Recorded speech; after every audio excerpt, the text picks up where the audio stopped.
দীঘার জগন্নাথ ধামের প্রসাদের পাল্টা এবার পুরীর মহাপ্রসাদ।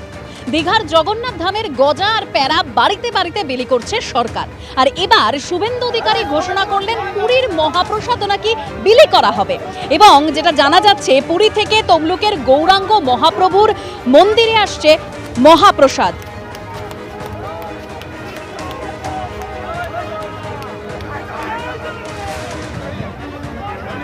জগন্নাথ মন্দিরের প্রতিষ্ঠার পরে এই হলো প্রথম রথযাত্রা। রথযাত্রা উপলক্ষে দীঘার পথে মুখ্যমন্ত্রী শুক্রবার রথের রশিতে টান দিয়ে রথযাত্রার সূচনা করবেন মুখ্যমন্ত্রী মমতা বন্দ্যোপাধ্যায়। দীঘা যাওয়ার পথে মারিশদা থানায় ঢোকেন মমতা বন্দ্যোপাধ্যায়। থানা থেকে বেরিয়ে স্থানীয় বাসিন্দাদের সঙ্গে কথাও বলেন মুখ্যমন্ত্রী।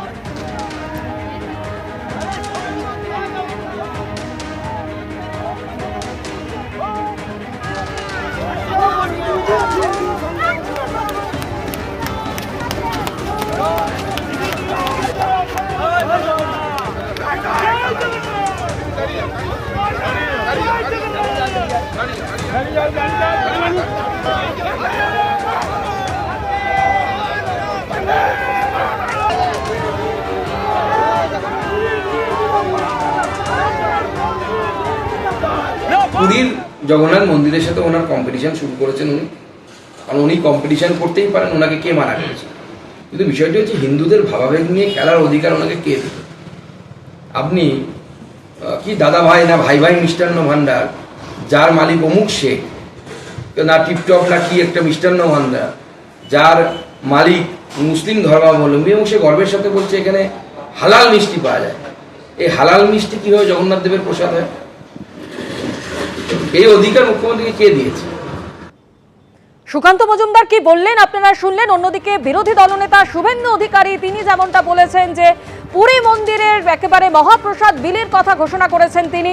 পুরী থেকে তমলুকের গৌরাঙ্গ মহাপ্রভুর মন্দিরে আসছে মহাপ্রসাদ, 5 দিন ধরে বিলি করা হবে মহাপ্রসাদ, ঘোষণা শুভেন্দু অধিকারী।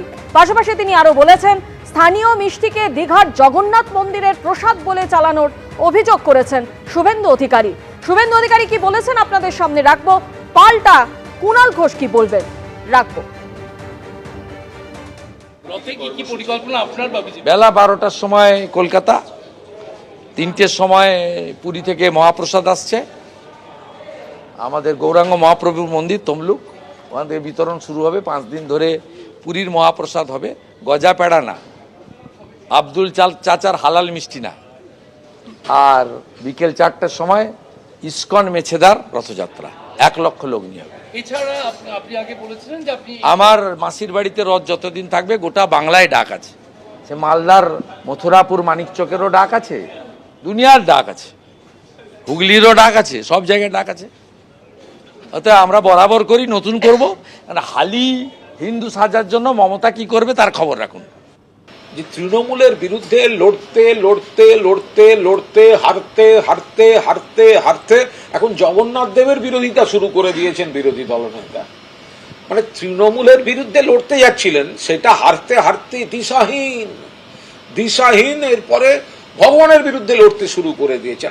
আর আজব কথা, দক্ষিণেশ্বরে মা আছেন বলে কালীঘাটের মা থাকবেন না, পুরীতে জগন্নাথ দেব আছেন বলে দীঘায় জগন্নাথ দেব থাকবেন না, এটা কোনো কথা হলো?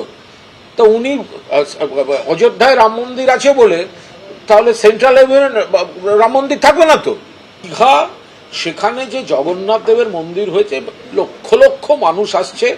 এরা কে কি বলল কেউ কর্ণপাতও করছে না। সারা ভারত থেকে আসছে, বিদেশ থেকে আসছে, বাংলা থেকে আসছে। জগন্নাথ দেবের বিরোধিতা যারা করতে যাচ্ছেন, তো বুঝতেই পারছেন জগন্নাথ দেবের রোষে পড়লে কি হালটি হবে।